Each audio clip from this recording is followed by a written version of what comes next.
Hello everyone and welcome to this web event, which ambitious title is Powering the Future of Public Transport Charging Strategies for Bus Fleets. The event is organized by Big Content Communication together with sustainablebus.com, the digital platform and magazine fully focused on the topics of innovation and sustainability in public transport. And the event is supported by a world-leading company such as Hitachi Energy. Ladies and gentlemen, let me just say that this is a field where things are changing and growing very fast and are leading into a totally new paradigm. Isn't it, Riccardo? Absolutely. My answer can only be yes. Thank you, Fabio, and good afternoon from my side as well. Today we're going to focus on the challenges public transport is facing and how energy transition is having an impact on the activities of public transport companies and industry players. We will do this while keeping a very clear bottom line. We are facing an upcoming scale-up in the volumes of e-bus fleets, and this means a growing importance for the planning of charging strategies that could actually enable a transition to e-buses at scale.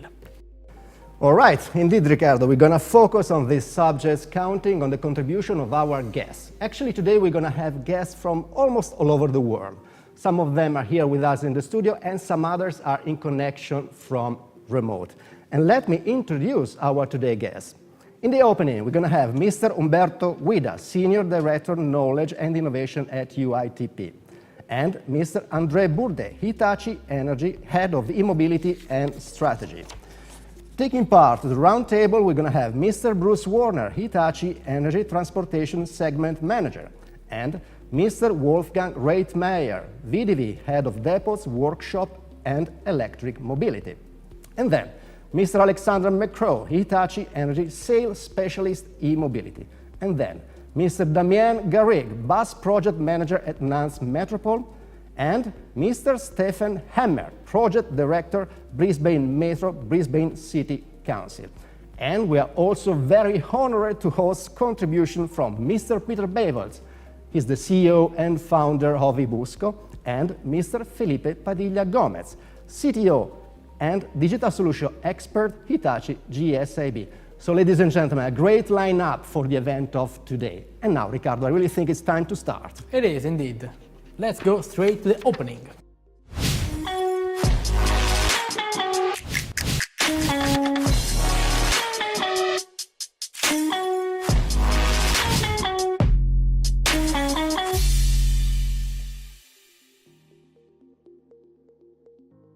Good afternoon, Mr. Guida. Good afternoon. Hi. From the Global Organization of Public Transport, Mr. Guida, we are now expecting from you kind of an insight about which are the opportunities and scenarios of energy transition in public transport, which is the roadmap of this transition, how PTOs and cities are leading these developments. Behind us, we have a year 2021 that saw in Europe an increase of 50% of e-bus registration. So please, Mr. Guida.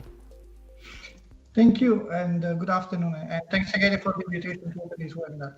As you said, the title in the agenda is the roadmap of electric mobility in public transport. Now, a roadmap describes how to arrive to an objective. So let's start asking ourselves, what is the target? Is it just changing a fleet from diesel-based into electric? Not really. The real objective is to improve the quality of life of citizens. Less pollution, less greenhouse gases, less noise, less congestion. And electrification is one of the branches of such wide roadmap, targeted to develop sustainable and inclusive transport mode. And first of all, the implementation of this ambitious roadmap requires as a cornerstone to have ambitious local leaders, which can make the political choice of improving the quality of life in cities by prioritizing public transport, as also you were mentioning. In fact, by developing public and shared electric mobility, the public transport sector is now more than ever in the front of clean and sustainable mobilities in our city. Now, the shift to electric powered vehicle is already well underway, in particular for the buses. If you go around Europe, you will find many examples of cities and operators leading the transition towards the cleaner and zero emission fleets. And you are mentioning with the increase of the registration that we are experiencing every year. So the technology is ready, it's proven to be reliable, offers stable solutions, the necessary daily range for, let's say, operation, and a variety of solutions for depot and on-street charging. However, larger-scale fleet deployment poses new and several challenges that need to be addressed jointly by cities, energy, and bus sectors. And they need really to work hand in hand. Operator has several new challenges in front of them. Adapt their depot to accommodate an increasing number of e-buses with the reorganization of the parking in order to accommodate the charging point. Redesign maintenance workshop areas tailored to new propulsion technology and with the impact on the skills and the workforces. The implementation of new safety regulations and procedures based on the new type of propulsion and the deployment of the charging infrastructure. And the operators may rise and face a fundamental question: how we can ensure access to the grid and to have enough power supply today and in the future? In fact, while 5 years ago, we were focusing all into how to optimize e-bus fleet management and operation. Today, thanks also to the research projects, like, for example, the Assured One, have been developed high-power, fast-charging, interval solutions that can go up to 600 kilowatts. This, in addition with new charging management strategies and innovative energy storage solution, which means practical intelligence that is put on board the vehicle, is significantly contributing to reduce the total cost of ownership. Therefore, we have today the competitive technology that make us to increase the user acceptance and to facilitate the upscale.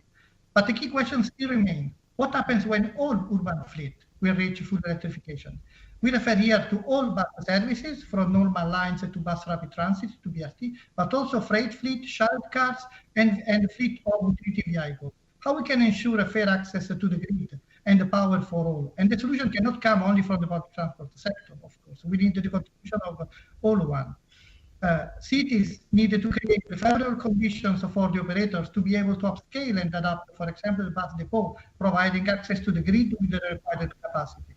But what is important is the role of energy companies and utilities to ensure a successful and feasible transition to zero emissions. Cooperation is necessary in the definition of the charging infrastructure that is needed for the operation, the identification of suitable connect point, and the facilitation of getting authorization. One example, in one city, it was just the discussion between the energy company and the operators, which realized that just moving the terminal from one side to the other of a square was reducing enormously the cost of connection to put the charging stations.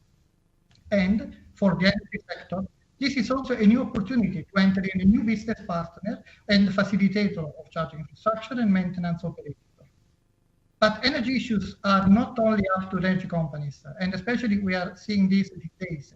Important and strategic decisions need to be taken by the governments to ensure energy sources in a geopolitical scenario more and more complex, like, as I said, we are seeing these days, and to ensure an energy taxation regime that is not penalizing the green transition. Finally, for the bus sector, fleet renewal towards green solution can revamp the image of the bus, improving the activity of the service, which is even more important now, and to help gaining back the passengers' trust, especially in this period post-pandemic. In conclusion, we are facing common challenges, and the transition towards the climate-neutral transport can only be achieved if all the actors, cities, public transport, and the energy sector work together and support each other with also clear strategies and support from institutions.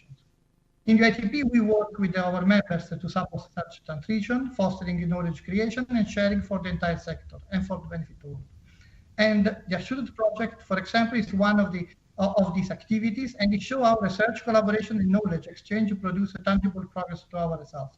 In particular, our last product, which is the Assured Clean Bus Report, highlighted this progress, being created in collaboration with other projects like Drive for Fuel Cell and the Clean Bus Europe platform that is run by UITP, and it provides an overview on the European market of clean buses. And in a few days, on the 21st of March, you'll be able to learn more during the Assured Final Conference, where we'll celebrate the end of this project. And you are, of course, most welcome to join. That's all from my side, and thank you for listening, and back to the studio. Thank you, Mr. Guida, for your contribution. And there is one thing that looks pretty sure: the time of pilots is clearly over, and the scale-up is about to begin. And now, let's talk with Mr. André Bourdet, head of Hitachi Energy E-Mobility and Strategy.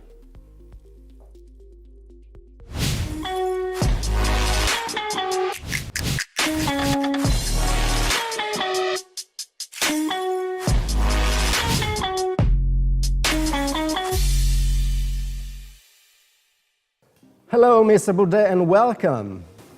Thank you, Fabio.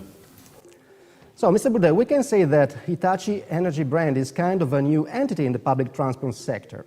Infrastructure providers are called to a major role in this transition.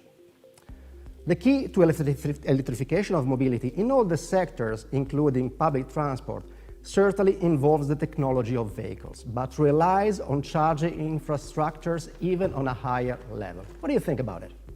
Yeah, that's a great question. Thank you, Fabio, and good afternoon, everyone.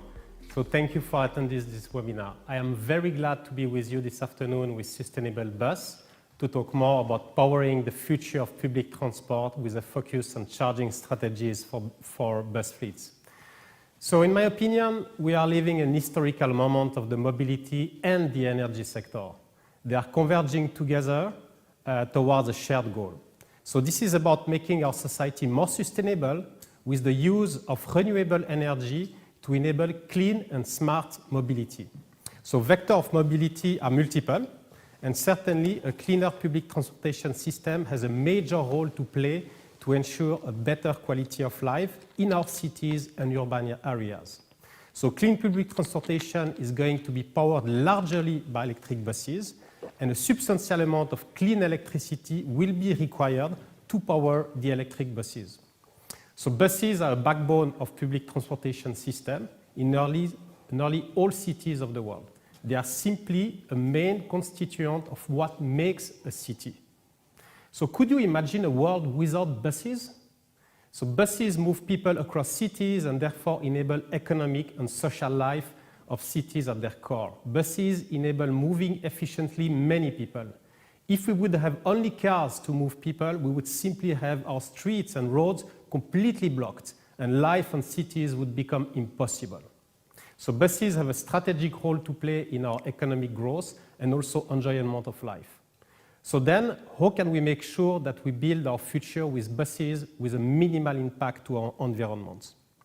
We need, therefore, clean buses, buses that avoid CO2 emission and enable an even better way of transporting people across cities and urban areas.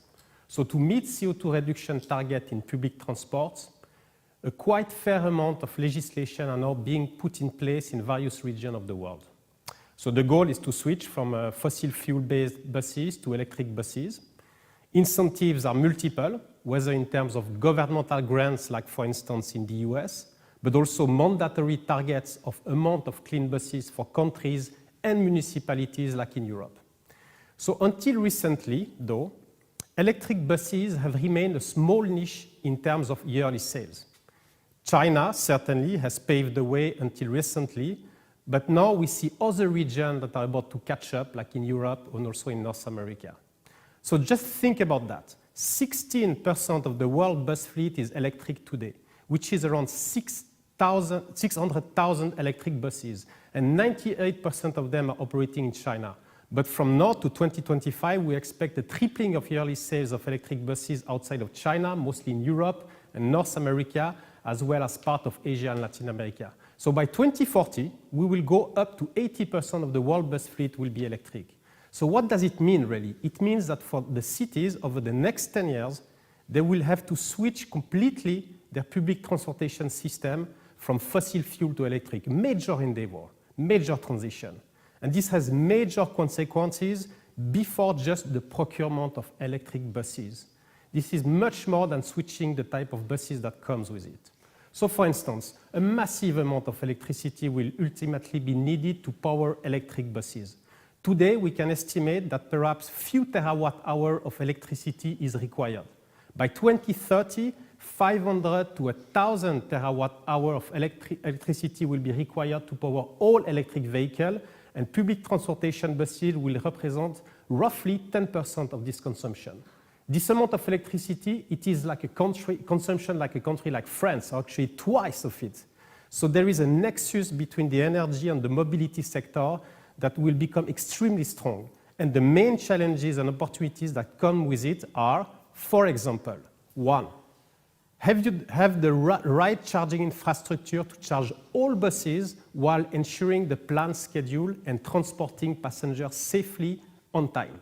Second, make sure to have a robust grid connection, and even more, have an optimized use of energy from and to the grid with the use of bus battery, and even, why not, battery energy storage and local renewable energy production nearby using the V2G concept. 3, use of digital information to optimize further the coupling of energy and fleet management system. And 4, change and evaluate, evolve the competence pool of people operating and maintaining buses and the associated charging infrastructure. So to start with, on the first point, to create a strong energy mobility nexus, one must consider how the charging infrastructure will evolve with the increasing number of electric buses that will be put into operation. Until recently, public transport authorities and operators have considered to make pilots with a few number of electric buses in order to test the technology and also to have the first data with regard to the new operation that will be induced by the use of electric buses. So the first pilot phase was also necessary in order to prepare the PTA and PTOs to draft their long-term roadmap for the transition, as well as having enough information to develop large-scale procurement plans and specification. Now, there is a caveat in this small-scale pilot, is that it does not necessarily represent what would be a large-scale solution. For example, with few buses, we can have few chargers. And in that case, it is fairly easy to procure few chargers with a moderate charging power and have the connection to the grid made without much technical knowledge and requirement on the grid side. We are on the kilowatt to maybe the 100 kilowatt range with low voltage connection. Yet, once you go at large scale, you suddenly need megawatt of power and multiple charging points by the dozen, if not the hundreds, at the bus depot, as you will ultimately have many electrical buses under operation across multiple lines of transport. So having standalone charger will not make it anymore. Suddenly, key questions come that must be answered for a large-scale deployment of the charging infrastructure. Key questions like, for instance, 1, what is the optimal amount of charging point and charging power level required to preserve and even improve the turnaround efficiency of the electric bus fleet fully that you have? Second, what is the best grid connection strategy in the long run, as chargers will be added step by step, and will eventually, many of them will be installed. Should it be a low or medium voltage connection? What is the role of the distribution utility versus the PT and PTO? Those are questions. 3, what is the best charging interfaces to support electric bus operation? A choice between plugs, ponto up, ponto down, cable rees, etc., etc. 4, how is the interoperability of the charging infrastructure ensured? So whether you have a CCS or perhaps even you need to think about an MCS connection in the future with different type of technology supplier. And 5, how the charging infrastructure can be centralized so it would take the smallest footprint in the best maintainability in an unencumbered depot. Because of course in depot, space is more important for buses than anything else. So when going large scale, the charging strategy needs to be carefully planned with the existing constraint of the bus depot, the nearby grid and power available, the existing digital solution for fleet management that a PTO or PTA has, as well as the phases of the scale-up. Taking indeed a micro approach for each step of the scale-up, where for instance few chargers installed at the time, but ultimately many of them will be installed, may lead to a suboptimal procurement if made only in consideration of one standalone step of the scale-up. Now, beyond the charging system relies also the surrounding energy environment, where the charging system is placed. With more power required for charging, there is also an opportunity to install local renewable power generation, as well as batteries on the wayside. So installing batteries on the wayside may indeed help to buffer peak power required from the grid, as well as generating locally electricity at a lower cost than the one available from the grid. So as such, charging strategies may soon enlarge to an energy management strategy that includes charger, but not only. This calls even more for company experts in the energy and electricity field to cooperate very closely with PTO and PTAs. Going large scale is also about the digital transformation.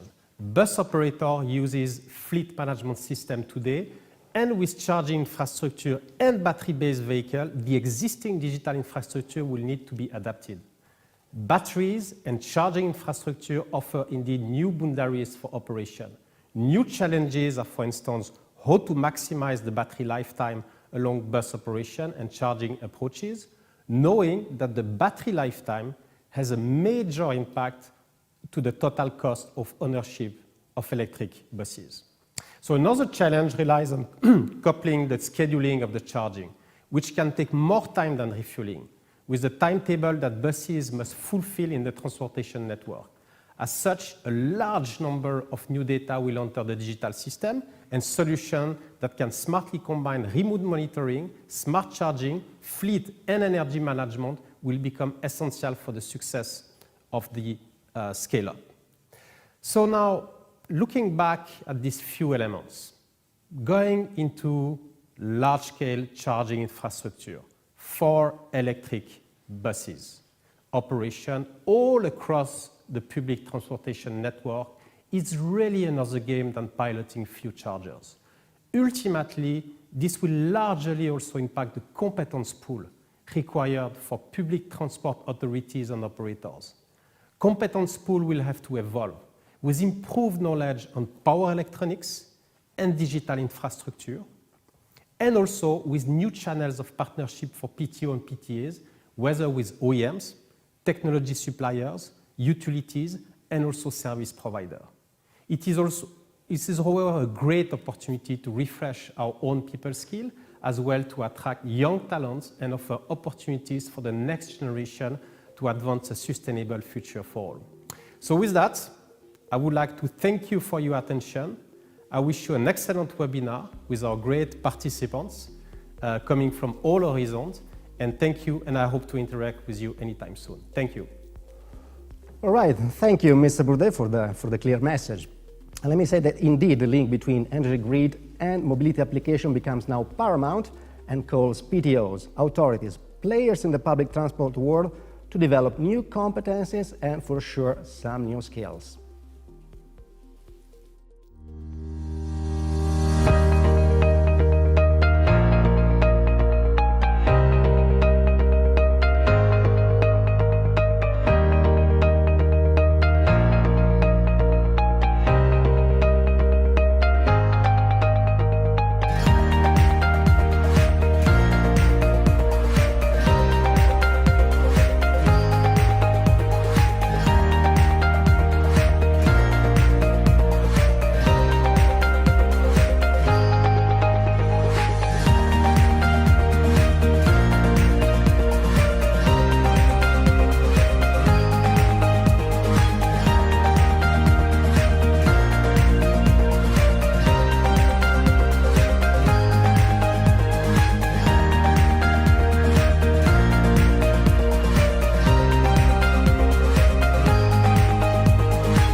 All right, Ricardo, it's now time for the first roundtable, focusing on outlooks and strategies.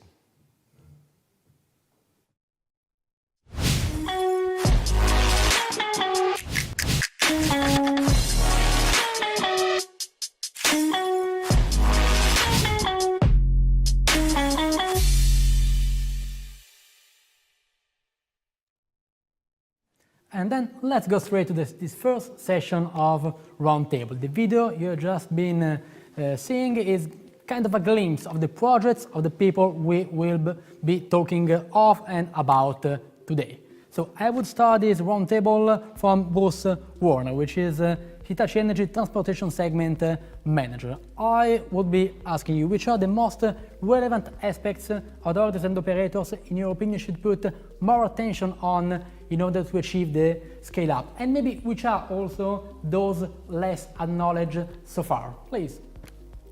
Ricardo, I would start by considering the connection to the grid, the power supply. That's my area of expertise, so probably one where I'm most competent to give you an answer. So I think this is perhaps an area which is slightly overlooked, but important is to consider how much power you need, to get into early discussions with the grid company to make sure that the power is available. And if not, there are ways you can address that to take care of that. And the next step, I think, then is to consider how you might distribute that power within the depot, within your charging area. It's better, in our opinion, to give some flexibility there so that companies like ourselves can choose how best to optimize. There are different strategies of what you may centralize and decentralize. So the design of the distribution system within the depot is quite an important one, and I think it's important not to be too constrained by following a particular route too early in the process. Of course, you need to know how much power you have, so it's important to understand how much power you need, and match that to how much power you have available. And then that needs to take into account out on the route, how many buses you've got, how much energy they're using, how long do they stop for, and that'll sort of give you the inputs you need on the charging side.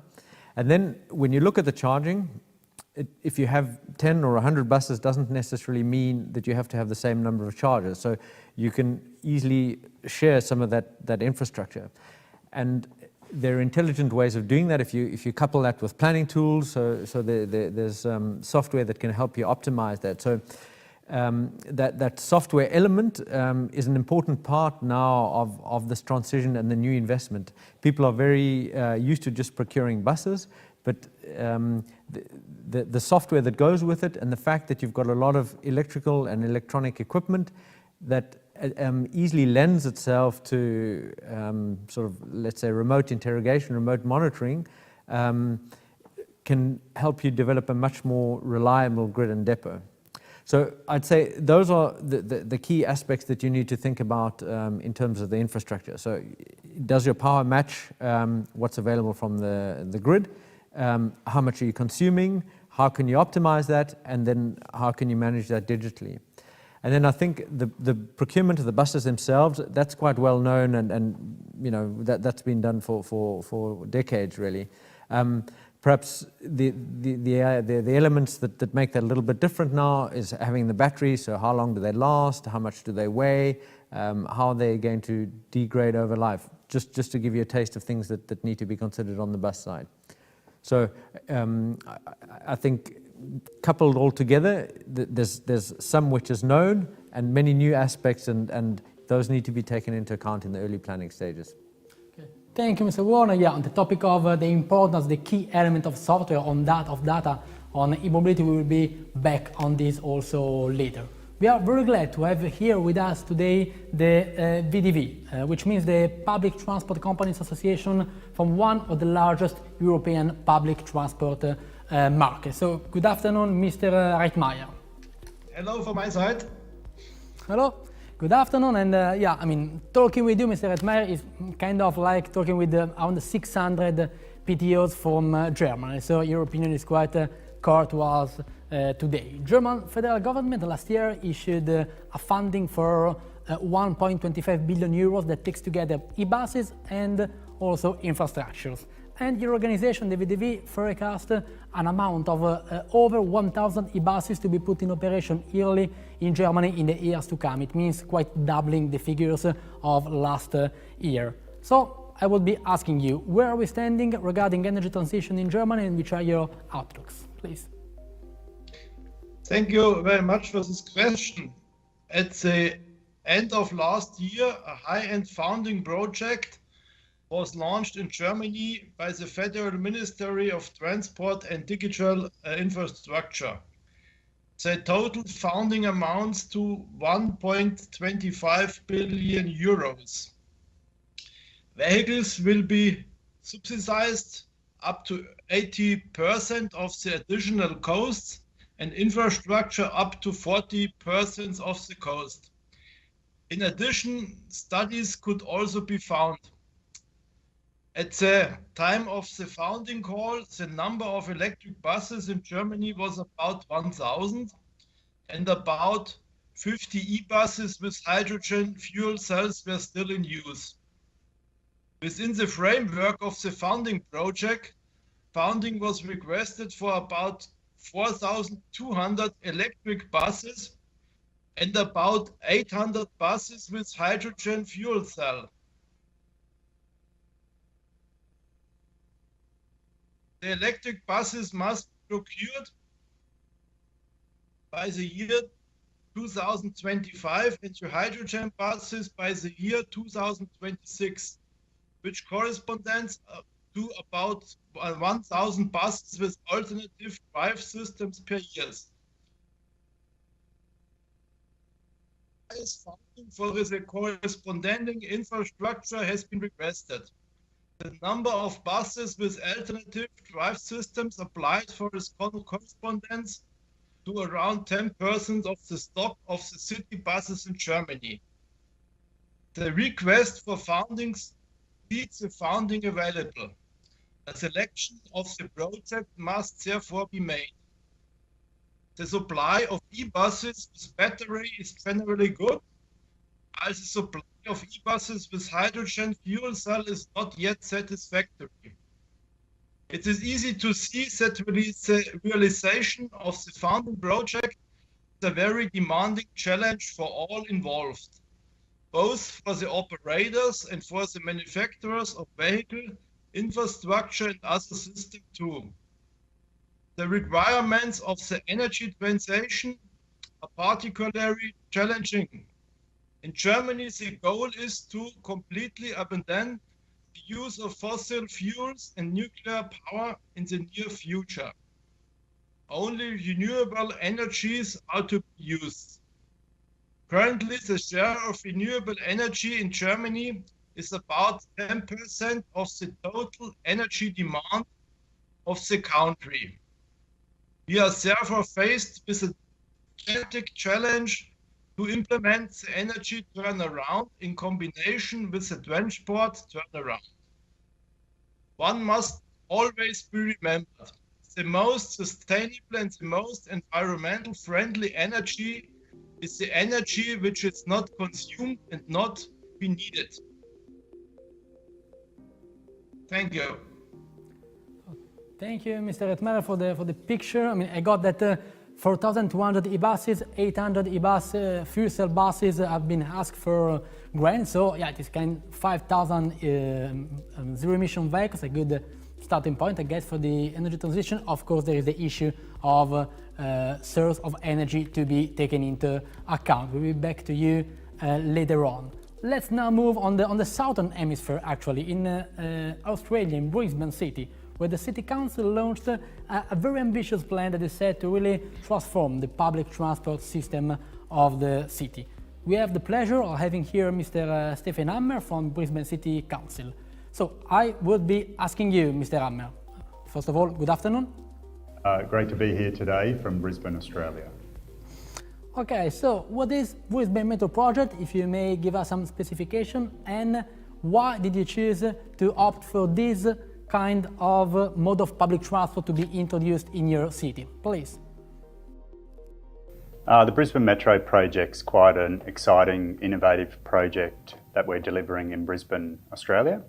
It consists of a new public transport system within our existing public transport network to provide a turn up and go service for our travelling community who currently use our bus network, along with unlocking existing infrastructure bottlenecks that we have in our existing busway network. And it will consist of 2 metro lines, approximately 21 kilometres in length.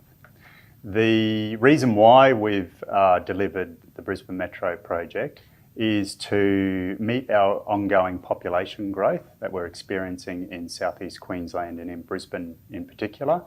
The bus network in Brisbane carries 720,000 people a day, and it makes up approximately 80% of our public transport makeup within the Brisbane city confines. So as further demands are placed on our infrastructure and our public transport network, those existing bottlenecks create congestion and reliability issues, which the project is being delivered to address those issues. The Brisbane Metro project consists of 5 discrete elements. Those 5 elements are made up of our infrastructure works. The infrastructure works in particular go to addressing the existing bottlenecks in the busway network that we have in Brisbane, along with other infrastructure improvements to cater for our new vehicles into the system. The vehicles themselves, which are state-of-the-art battery electric, 25-metre long bi-articulated rubber-tired vehicles that we are introducing into the system through our partners at HES and Hitachi, along with a new system which will help with our customer information systems, in particular being introduced at 2 of our major stations at the Cultural Centre and at King George Square Station. We are also making a number of policy and operational changes as we introduce the new metro lines into the existing busway environment.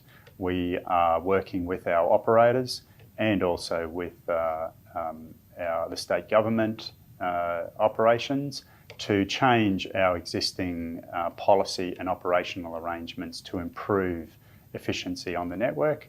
And finally, we're making a number of network and services changes to reinforce the trunk network that we have and provide a number of truncations into our trunk network, once again with the objective of improving reliability and capacity on the network.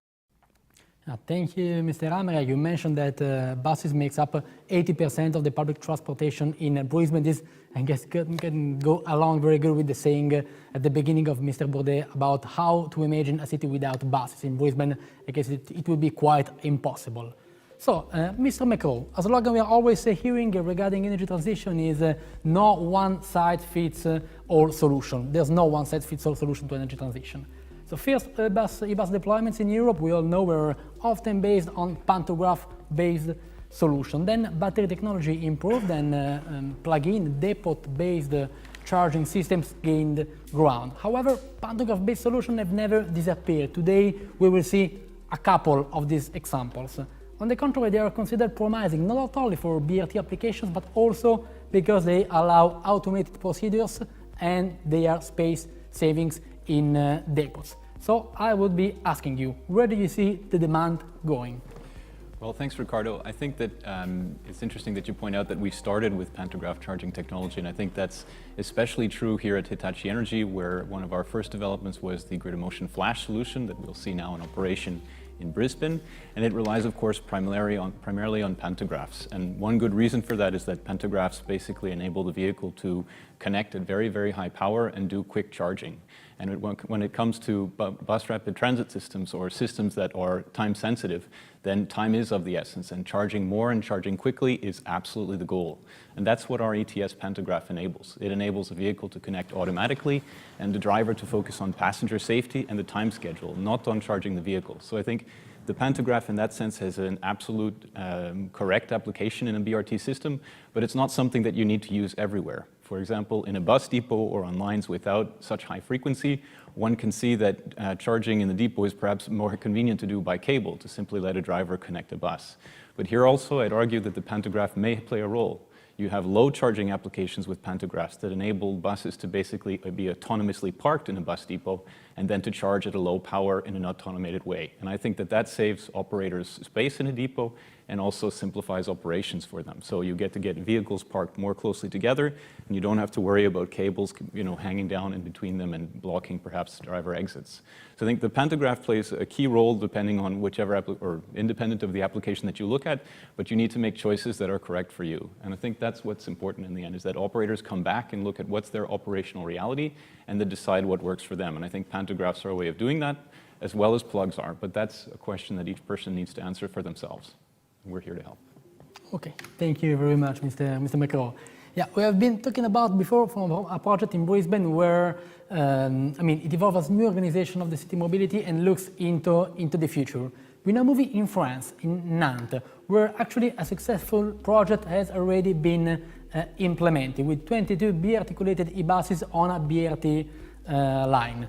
We have the pleasure to have here Damien Garrigue, Boss Project Manager at Nantes Métropole. Good afternoon, Mr. Garrigue. Good afternoon. So, may you please outline which were the main challenges you have been facing while implementing this project, please?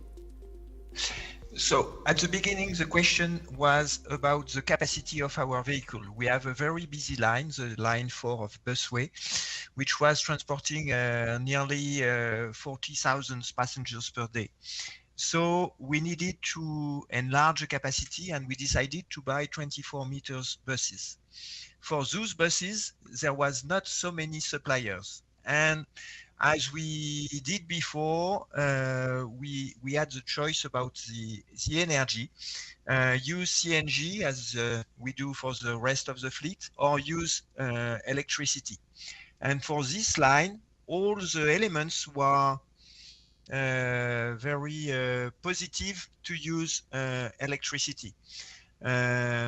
We have few differences in level, no extreme temperatures in north. We have a right-of-way quite along the whole route of the line, so it was a good solution to have an electric bus.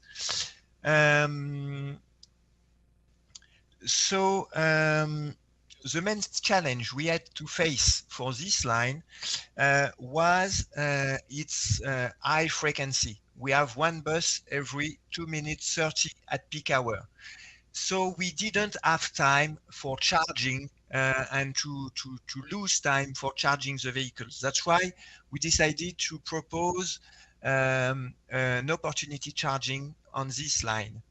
And we made a call for tender with all the capacity, all the operations given to the suppliers in order that they make an answer corresponding to the operation. So there was no solution defined at the beginning. It could be induction, it could be conduction, all was open, but they had to answer to how to operate this line without extra time for charging, and using the existing time during the dwell time of passengers, for example, or during the stops at terminus, but no extra time for charging. And we choose a solution with a very fast connection system and very high power, around 650 kilowatts, in order to have to need a very few time for charging, and using at 4 main stations the power available to charge the line and to have an unlimited autonomy.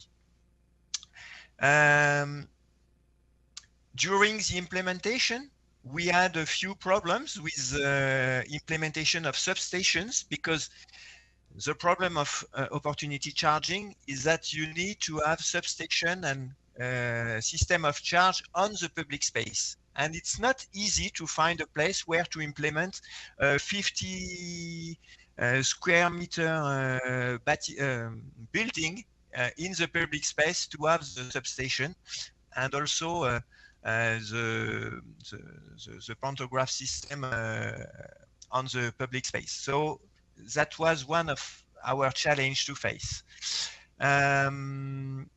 One of the opportunity we have on this line is that it was an operation with existing CNG vehicles.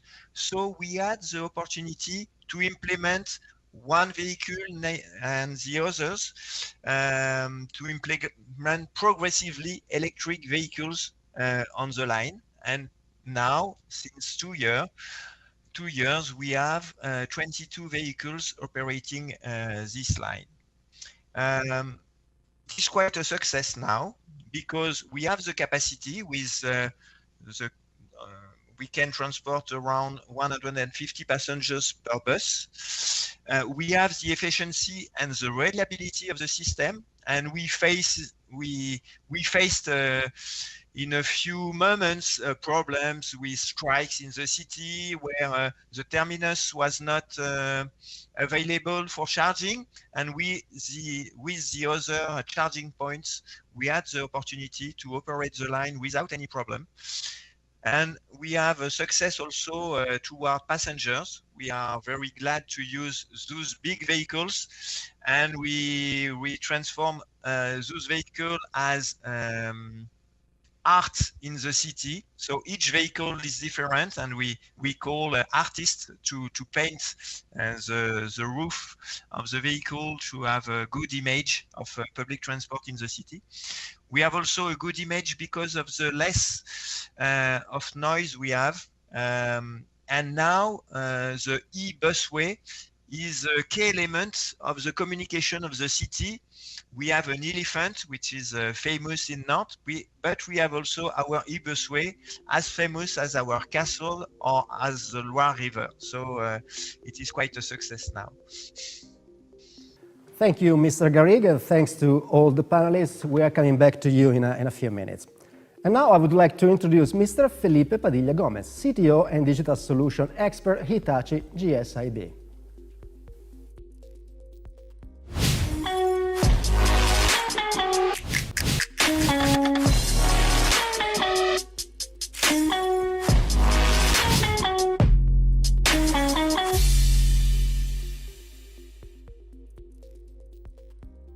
Hello, Mr. Padilla. Welcome. Thank you. Thank you so much for having me here. It's an honor to be here. We are certainly in interesting times. And listen, Hitachi, for more than 100 years, has developed operational technologies for the betterment of society. From high-speed trains, to construction machines, to electrical power generation, to cancer treatment medical machines, to high-performance information technologies. Hitachi has contributed to society to make it safer, healthier, and much more productive. This is what we call social innovation. It is great to see that governments and companies around the world are embracing the challenge to fight climate change. Fleet operators are electrifying their fleets to reduce their carbon footprint. But certainly sustainable mobility is not easy. It comes with many challenges for the fleet operators. Challenges such as how to deal with the skyrocketing energy prices, how to deal with a mixed fleet of vehicle types, how to handle and manage the new charging infrastructure that is required, and how to do that with legacy IT system and no quality data. It is very complex. So that comes for a new way. And what it means is it's no longer easy or feasible to manage your fleet as you used to do before. A new holistic digital approach is really needed. And that's the reason why Hitachi developed an e-mobility platform to give you the opportunity to manage both your vehicles and your chargers from a single pane of glass. The Hitachi Digital Mobility Platform has 5 key pillars. Number 1, a fleet monitoring application that allows you to manage and monitor the performance and the state of charge of your battery, and also detect if there is any anomaly in your vehicle so you can prevent downtime. Second, there is a charging monitoring application that allows you to monitor all the charging infrastructure across the different depots and making sure they are ready to charge your vehicles. And a smart charging application allows you to eliminate peak of energy loads, so you can define exactly when is the right time to charge your vehicles without you having to incur in high energy cost. A battery analytics application allows you to extend the lifetime of your battery, and a maintenance optimization application that allows you to deploy predictive maintenance on the vehicles and also provide a repair recommendation for the service engineers so they can speed up the maintenance. At Hitachi, we understand the importance of standards. So we are following the latest OCPP and VDV standards so you can manage multiple OEMs with the same digital platform. We also understand the importance of leverage your existing investments.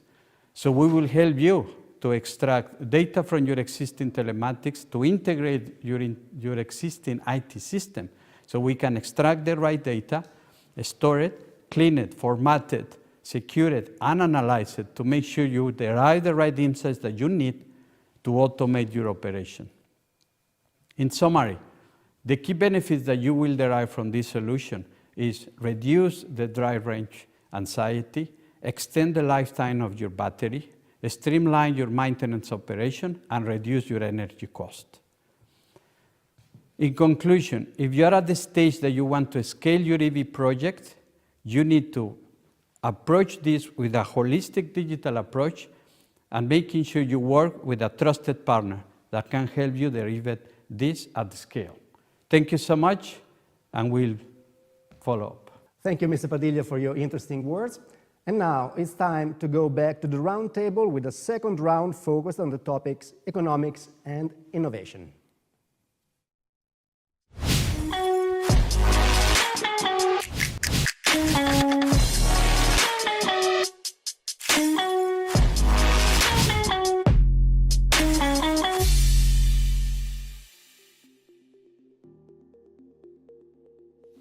Thank you so much also from my side to Mr. Felipe Gomez. If I may add one thing, Fabio, to what Mr. Gomez said, it is something that Keolis representative last year said during one of the Sustainable Bus Tour events. Bruno Laperi, he said, yeah, there's a lot of talking about the fact of e-buses are a system with e-buses, vehicles and chargers, but it's not totally true. The system is made of vehicles, chargers and IT, so information technologies, digital technologies, and I think it was a totally good point. So we are now at the second session of the roundtable. The topics, as my colleague Fabio mentioned before, it is economics and innovation. I would begin with Mr. Warner from the innovation topic. So two aspects are quite crucial and are charging power and space requirement in depot. Space requirements that was also mentioned before as the most important aspect in any depot, and it is totally true. So, Mr. Warner, where are we standing in terms of innovation, and mostly which developments should we expect on these two subjects? Please. Okay, yes, that's an interesting and quite an exciting field at the moment. So I think we likely to see two innovations coming out. The first, and probably where there's more need, is an increase in power, because increasing in power saves you time, and then of course space. But maybe if we focus on the increase in power first. The constraint really interesting in the whole power transfer is actually the battery, so how much charge the battery can accept. Now, batteries are, the technologies are constantly evolving, but they can also be designed to have more energy, so that'll give you a longer range, or there's a trade-off, you know, the other side to that is they can be designed to accept a higher charge. And you can play with that to get improvements. But there are new technologies, there are new materials coming out, and there'll be new designs coming out where we'll see, in fact, an improvement on both fronts. So you'll be able to run longer and charge faster. In the shorter term, I think there are easier things to do, like perhaps just increasing the voltage, and fairly easy out of that, you get an increase in power. And then there'll also be lessons learned, I think, for buses, say from the truck market, where they're going towards the MCS, the megawatt charging system. So I think a lot of that will filter into the bus market too. And then in terms of the space size, I think the reduction in space is quite closely coupled to the improvement in efficiency. So you've got a double win then. If you improve the efficiency, of course, you know, you have lower losses, you better utilization of your energy. But that also allows you to shrink things. You know, you don't need quite as much space to keep things cool. So that's a second area where we can expect in the coming years a significant reduction. And then if you think about an old depot which was never planned to have electric vehicles in it, of course it's much more convenient if your infrastructure takes up less space. So I'd say that this evolution is certainly going to continue, and really the more we do it, the better we're going to get at doing it. Thank you, Mr. Warner. I'd say let's stay in the bus depot with Mr. Reitmeier on the VDV, whose position is primarily focusing on workshops and depots. So, Mr. Reitmeier, when we talk about e-mobility since a few years to nowadays, sometimes a lot of attention is focused on vehicles and topics such as range. Many cities are indeed planning to build new depots, updating the older depots. So I think that maybe there is something they should need more attention on this issue. I would be asking you for the point of view of the public transport operators. Is e-mobility bringing kind of the merging of a new approach also in terms of organizing bus depots and parking lots? Please. Thank you for the question. The procurement and startup of e-bus is a manageable problem. There are many more problems with the integration of depots and workshops for buses with alternative drive systems in urban areas.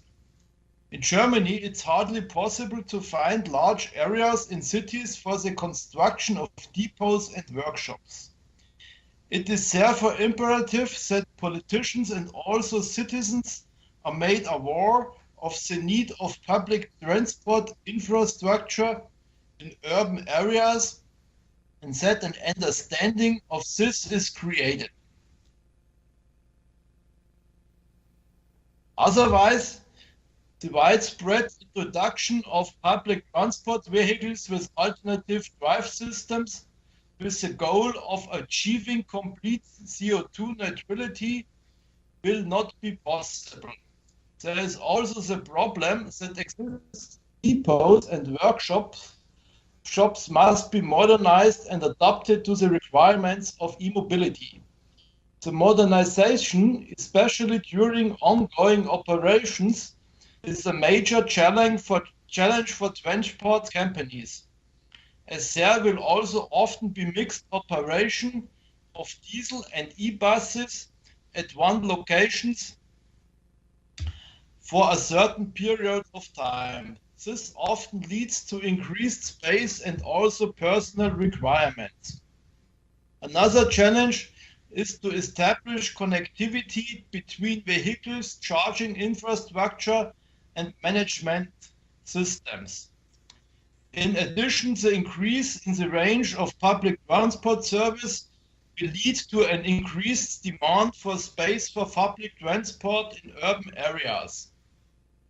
It can be seen very clearly here that the conversion to the CO2 neutral public transport in Germany presents a major challenge for all involved. The changeover is also affected with a number of different problems which will not be so easy to solve. Thank you for your attention. Thank you to you, Mr. Reitmeier. Yeah, one of the messages we wanted to outline in today's event is that the challenges of today's regarding energy transition in public transport are not the same that we were facing just a couple of years ago. And I think we are taking a good point also with your contribution. Let's get back to Australia. Today's topic is about scaling up zero-emission public transport fleets and deploying 60 large vehicles, plus the charging infrastructure to an existing network takes some of our planning. So from your experience, Mr. Hammer, what have been the main challenges and the most important aspects to consider when approaching such a large-scale projects, considering that we are talking about an urbanized context where you can't build something really from scratch? Please. Firstly, the vehicle selection was key to one of the pillars of our project, and that is providing for a high capacity, high frequency service that we could provide as part of the metro. The vehicle selection incorporated going to the market to consider the suite of vehicles that was on offer that could achieve both a capacity requirement along with a speed and reliability and requirement to meet with our existing busway network. Brisbane's busway network is quite unique. It's a high capacity, high volume, high speed environment, and the selection of our vehicle from the market needed to take those things into consideration, along with the charging requirements that we were seeking to get through the operation of those vehicles. So the vehicle that we selected not only was able to meet with our infrastructure requirements, it was also able to provide many customer benefits, along with including for a low floor throughout the entire vehicle, providing for accessible access to those requiring assistance on vehicles through automated ramps, and adequate space for wheelchairs and disability devices in the front compartment. Along with that, the fact that our busway network is quite extensive and is a 21 kilometre network from start to finish across those two lines, we also had a requirement that we operate within an existing bus network. The Brisbane Metro project's been a fantastic project to overcome many different challenges, and thus the charging infrastructure and strategy needed to meet with the requirements that were also imposed with our existing fleet. That through our tender process landed on a charging infrastructure that was at the end of each of our Metro 1 and Metro 2 routes, which had to be a rapid charge system that we could then put our vehicles back into service for our customers. The selection of the Hitachi solution was able to deliver on those two objectives. Thank you, Mr. Hammer. Now, as everybody should know, a question on the economic side of the technology we are talking about is something that is quite unavoidable. And we also all know that upfront price here makes very, very little sense. There is TCO, which is king in these issues. So the people attending this broadcasting are surely eager to know more about it. And I will say that Mr. McCord, you will be in charge of one of the most challenging questions of the event. So can you give us an insight about how the choice for plug-in or flash chargers has an impact on the TCO of an e-bus project? Sure. So TCO is about those kind of costs that will recur over the life of the product or of the bus or vehicle charging system that you purchase. And when it comes to buying a charging system, for example, for a BRT, where time is of the essence, then getting rid of that charging time is the essential key. And the second benefit of doing that is that by integrating charging time to the regular operation of a vehicle, you can then reduce the quantity of vehicles that you need. There's an often spoken statistic that says that you need about 10% more electric buses than you do need diesel buses to operate at the same capacity. But flash charging technology enables you to actually keep one for one the same amount of vehicles as you had in a diesel fleet and an electric fleet. And that's a huge boost to TCO. So the savings even of one single vehicle is enormous over its lifetime, not only in its CapEx cost, but actually in the operational savings you have by not maintaining that vehicle for its 10 or 15-year lifespan. That's 10 or 15 years of no paying for parking space, no paying for maintenance, no paying for tires, and also no paying for drivers that would carry that vehicle would need to be operated by. So I think that the first thing that you can do, and I think that Wolfgang touched on it earlier, is that energy not spent is energy saved, actually, and that's one thing that Flash makes possible. When it comes to more depot typical operation, where you have less focus on trying to get a certain amount of range or meeting a very specific or tight time schedule, and you rely more on depot charging, then the other benefit that you can work against is trying to get a medium voltage grid connection instead of a low voltage grid connection. With that grid connection comes a lower tariff rate that's inherent to medium voltage. So if you stay as a low voltage customer, you're paying a premium on the same amount of power. And again, over 10 years, that definitely adds up. So if you do opt on a depot-only charging strategy, then I would highly recommend that you, in any case, prepare to go to a medium voltage grid connection, because you'll need it for the amount of power that you're consuming, and you'll get it back in the amount of money you spend on that tariff. Yeah, thank you. Thank you also for mentioning the fact that the capacity, bus capacity, is actually part of the TCO calculations. A lot of stuff to be considered before planning e-bus systems. As it was mentioned before, a lot of skills to be developed by PTO and PDA on this topic. Now, we haven't been mentioning this before, but Nantes has just been awarded a prestigious trophy from WTP for its e-busway system. I will be back to Mr. Garrigue. So you have achieved electrification on one very heavy line, as you mentioned before. We would like to know which are the plans of the city, of the metropole, for the years to come. Please. So for the future, we have the obligation to have a share of zero emission vehicles. We decided to buy electric buses rather than hydrogen buses, as we did for the busway. But the main challenge will be for us to share our depots, because now we have mostly CNG buses, compressed gas buses, and we don't know if in our depots we can share electric vehicles and gas vehicles. It will be the same in our workshops. So for the moment, we have a dedicated depot for our e-busway, and for the future, the next electric vehicles we will buy will be in the same depot.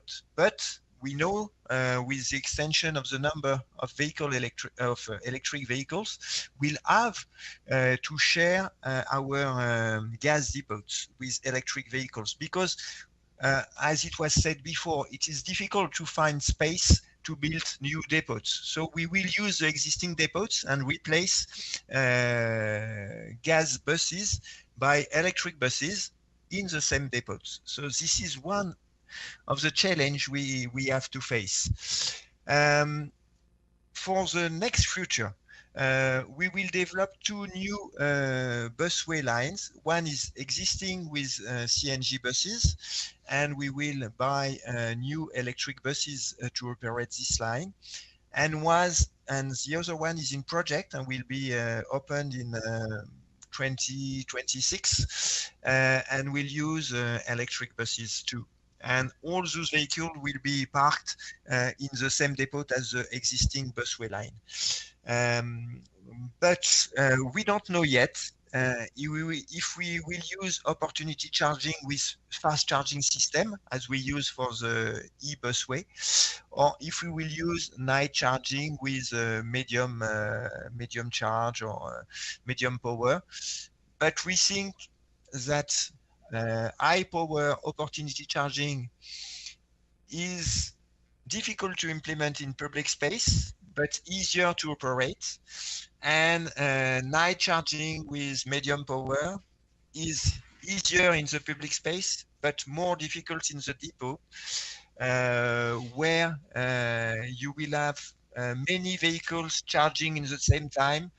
And in France, the safety rules are very strict, and you have to build something between buses in order to avoid risk of inflammation and fire contamination from one vehicle to the others.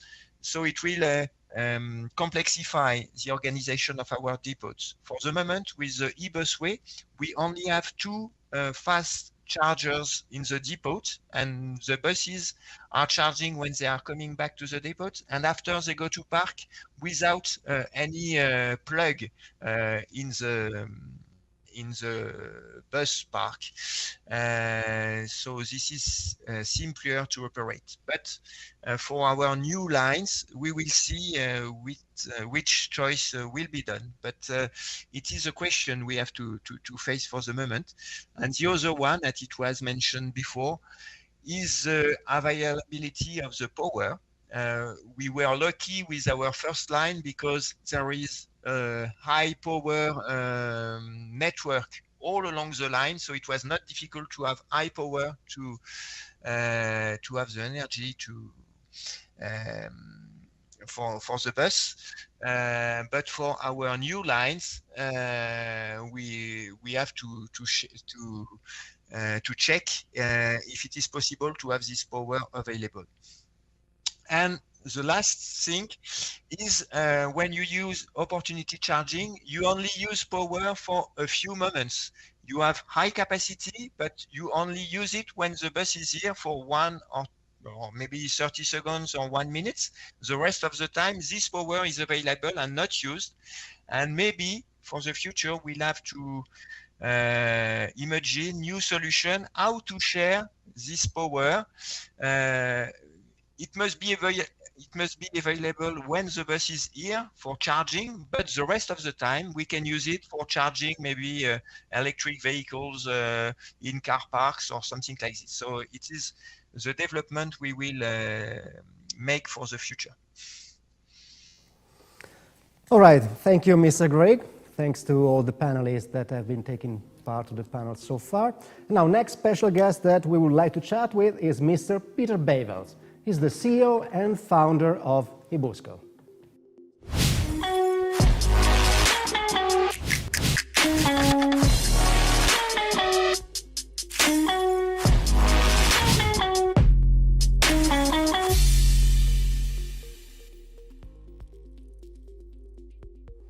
Hello, Mr. Bevels, and welcome. Good afternoon. Good afternoon to all of you. Hello, good to see you. So, the question for you is, what do you think? Which are the skills, competence, and structure that a bus manufacturer should develop in order to be ready to the challenge of dealing with PTOs, infrastructures, and utility providers towards a full electrification of bus fleets? I mean, how do you think that the relation between these players should change, if it has to? Yes, as we started as the first electric bus manufacturer in Europe, over the last decade we have learned a lot. And one of the things is that we are not only an electric bus manufacturer anymore, but we deliver a complete ecosystem. Why do we deliver that complete ecosystem?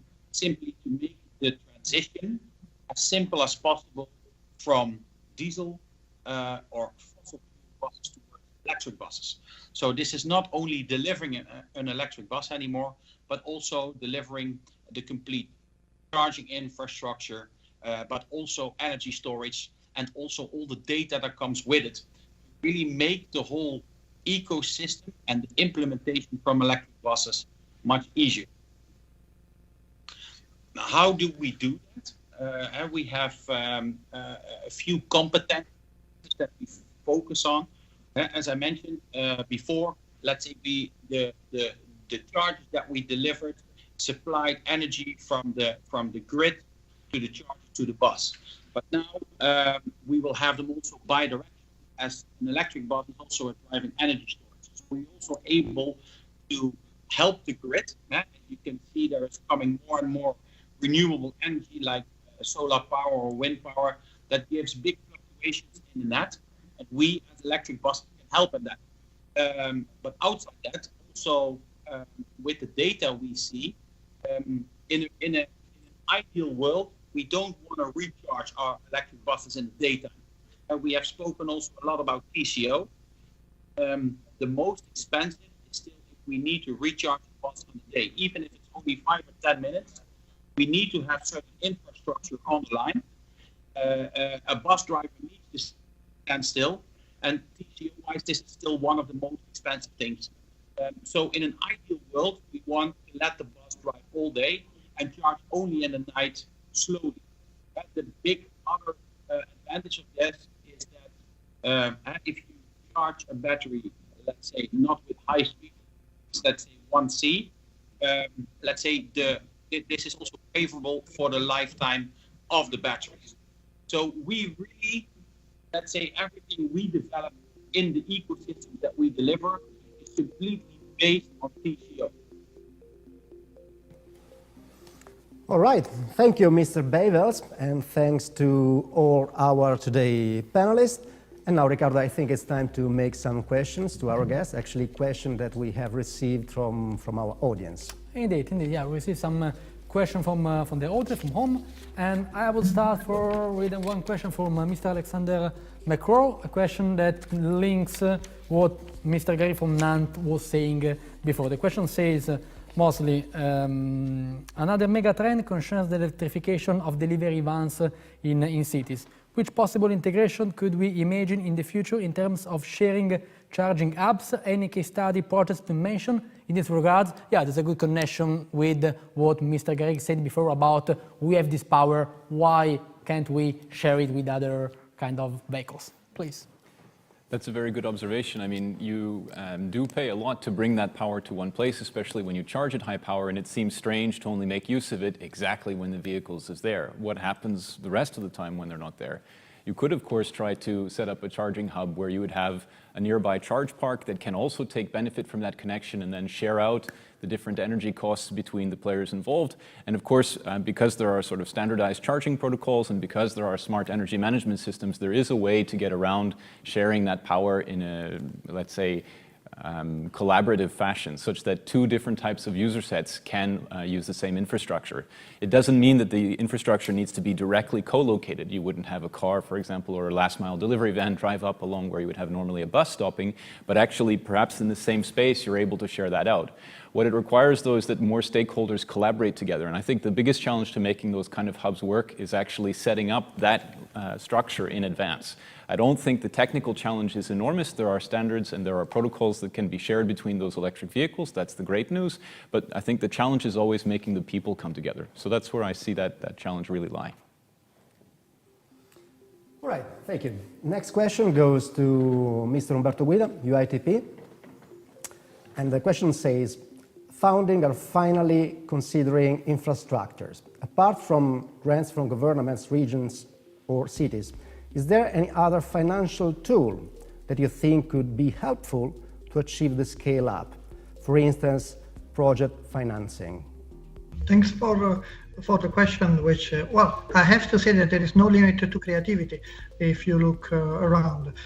For sure, a form of a PPP that are something that are available. We were saying that the introduction of the new technology, introduction of electrification is opening also a possibility to create new business models that would involve, for example, energy suppliers and so on. For the access to financing tool, we know, for example, in Europe that specific arguments, specific means are put in place from the Commission, are also form and mechanism put in place, for example, from the EIB or from the European Bank for Reconstruction and Development. So there is not, as usual, one single solution, but really it's open to every type of collaboration that bring value to that.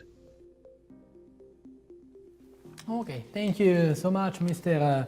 Guida. So my personal thanks to all the panelists involved in this web event. And Fabio, before letting to you the final greetings, I just want to express a couple of personal takeaways. It was very cool actually to have a couple of cities like Brisbane and Nantes here, where bus electrification we've seen is not just a kind of a transition between one technology to another, but it is an occasion, an opportunity to relaunch, to revamp the image of public transport and of bus transportation specifically. This means that taking up the challenge of energy transition can also have a consequence on the service offered to the customers, apart besides, of course, of the environmental advantages. So the challenges of today are not the ones of a few years ago. This transition is not without huge challenges, and I think it is quite clear from the event we had today that the adaptation of depots and dealing with energy demand, also space in depots, finding space in depots and for depots are kind of key in this moment. And this really calls for a new network of relations being built. Indeed, Riccardo. So, ladies and gentlemen, it's time to wrap up the event. So let me thank once again all the panelists that we had today. Today we had many interesting topics. Let me say thanks once again to Hitachi Energy for being our partner for the event of today. Thanks to the audience for being with us. Stay tuned on our web channels and social media. Goodbye.